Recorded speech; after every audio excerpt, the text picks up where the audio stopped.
week-long extravaganza was a landmark in Pakistan's sporting history, especially in boxing.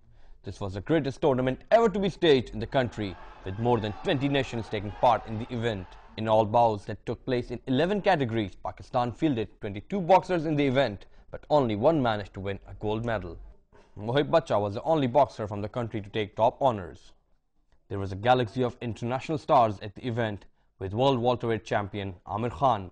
मुझे तो बहुत अच्छा लग रहा है कि मेरा पहला इंटरनेशनल टूर्नामेंट था और मैं इसमें फाइनल जीत गया हूं और मुझे बहुत खुशी हो रही है कि मैं बयान नहीं कर सकता हूं और इंशाल्लाह मैं आगे और मेहनत करूंगा ताकि अपने मुल्क के लिए और मेडल ला सकूं.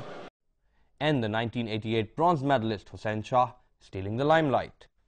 Amongst the foreign teams, China was the leader of the pack, claiming 4 gold medals, while Syrians grabbed 2 golds.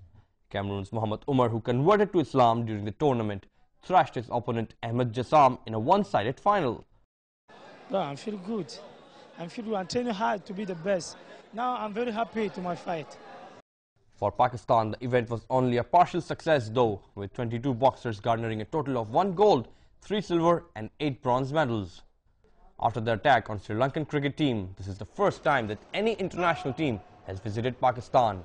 And events like this can go a long way towards encouraging more foreign teams to visit Pakistan and participate in various sporting events. Faraz Qasim, Dawn News.